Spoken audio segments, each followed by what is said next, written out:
అమలాపురం ఘటనకు రాష్ట్ర ప్రభుత్వమే బాధ్యత వహించాలని జనసేన పార్టీ పేర్కొంది. నాగమల్లి తోట జంక్షన్లోని హెలికాన్ టైమ్స్లో పార్టీ జిల్లా అధ్యక్షులు కందుల దుర్గేష్ పంతం నానాజీ విలేకరుల సమావేశంలో మాట్లాడారు. కోనసీమ జిల్లా కేంద్రం అమలాపురంలో జరిగిన ఘటనకు పూర్తి బాధ్యత రాష్ట్ర ప్రభుత్వమే తీసుకోవాలన్నారు. ఎమ్మెల్సీ అనంతబాబు కేసును పక్కదారి పట్టించడానికే అమలాపురంలో రాష్ట్ర ప్రభుత్వ పెద్దలు అల్లర్లు సృష్టించారని ఆరోపించారు. ఉదయం 500 మంది నిరసనకారులు ఉన్నారని, సాయంత్రానికి 5,000 మంది జనం ఎలా వచ్చారంటూ నిలదీశారు.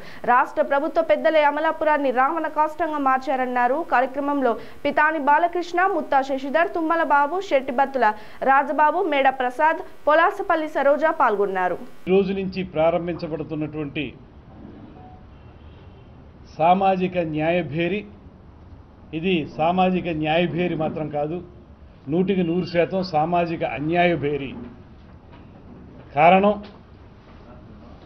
ఇప్పటి వరకు ఈ రాష్ట్రంలో జరిగినటువంటి దళితుల మీద దాడులు కానివ్వండి, నిన్నగాక మొన్న వారి శాసనమండలి సభ్యుడు ఒక దళిత డ్రైవర్ని చేసినటువంటి హత్య కానీ, ఆ తర్వాత అమలాపురంలో ఇవాళ కులాల మధ్య పెట్టినటువంటి చిచ్చు కానీ, పచ్చని కోనసీమని బగ్గును మండేలా చేసినటువంటి నేపథ్యం కానీ, ఇవన్నీ చూసుకుంటే ఈ 3 సంవత్సరాల కాలంలో పూర్తి స్థాయిలో సామాజికంగా అందరికీ అన్యాయం చేసినటువంటి పార్టీ ఏదైనా ఉంటే అది కేవలం వైఎస్ఆర్ కాంగ్రెస్ పార్టీ మాత్రమే. ఏ పార్టీ కూడా అధికారంలోకి వచ్చిన తర్వాత ఇంత దారుణంగా వారికి సంబంధించిన ప్రయోజనాల కోసం కులాల మధ్య చిచ్చు పెట్టినటువంటి నేపథ్యాన్ని మనం చూడలేదు. కులాల మీద కక్ష కట్టి వారిని అన్యాయంగా అన్ని రకాల కేసులు ఇరికించినటువంటి నేపథ్యం మనం చూడలేదు. వారి ప్రయోజనాల కోసం కులాల మధ్య గొడవలు సృష్టించి దాన్ని వేరే పార్టీల మీదకి తోసేయడం అనేటువంటి విషయాన్ని కూడా మనం చూడలేదు. ఈ ప్రభుత్వం వచ్చిన తర్వాత కేవలం కక్ష సాధింపు అనేటువంటిదే ఏకైక లక్ష్యంగా పనిచేస్తున్నటువంటి ప్రభుత్వం ఇది. అందుకే మేము స్పష్టంగా చెబుతున్నాం, ఈ సిగ్గుమాలిన ప్రభుత్వానికి, నిస్సిగ్గుగా వ్యవహరించేటువంటి ఈ ప్రభుత్వానికి సామాజిక న్యాయం అనేటువంటి మాట మాట్లాడడానికి ఏమాత్రం అర్హత లేదు అనేటువంటి మాట.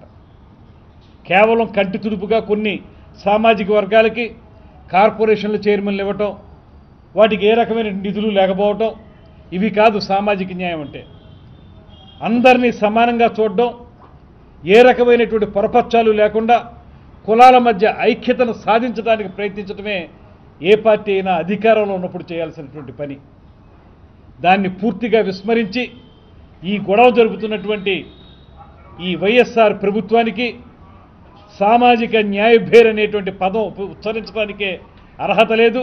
ఆ రకమైనటువంటి యాత్ర చేయడానికి కూడా ఎంత మాత్రం అర్హత లేదనేటువంటి మాటని స్పష్టం చేస్తూ ఉన్నాం.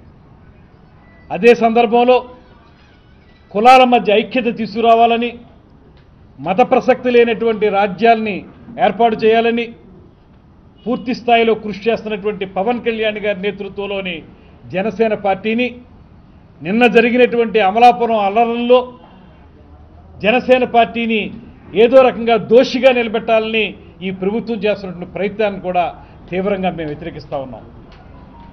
ముఖ్యంగా మంత్రులందరూ కూడా అమలాపురం సంఘటన జరిగిన వెంటనే ఆ సంఘటనని కంట్రోల్ చేయడానికో, ఆ సంఘటన తీవ్రతను తగ్గించడానికో ప్రయత్నించడం మానేసి అందరూ మూకుమ్మడిగా బయటకు వచ్చి ఒకే ఒక్క మాట మాట్లాడుతున్నారు. వాళ్ళు ఈ అల్లర్లు వెనకాల జనసేన పార్టీ ఉంది, లేకపోతే మరో పార్టీ ఉందని చెప్పడానికి తెగించారంటే ఇది ఒక స్క్రీన్ ప్లే, ఒక అద్భుతమైనటువంటి స్క్రీన్ ప్లే తయారు చేసుకున్నారు.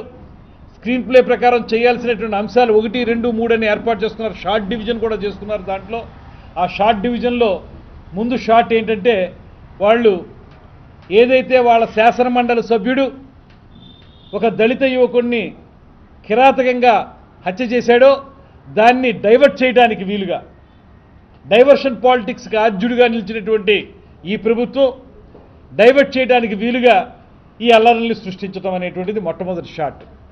రెండోది ఏంటంటే, అక్కడ పోలీసులు ఇవాళ కోనసీమ అనేది కేవలం డిఎస్పీ స్థాయి పోలీస్ అధికారి ఉండేటువంటి ప్రాంతం కాదు.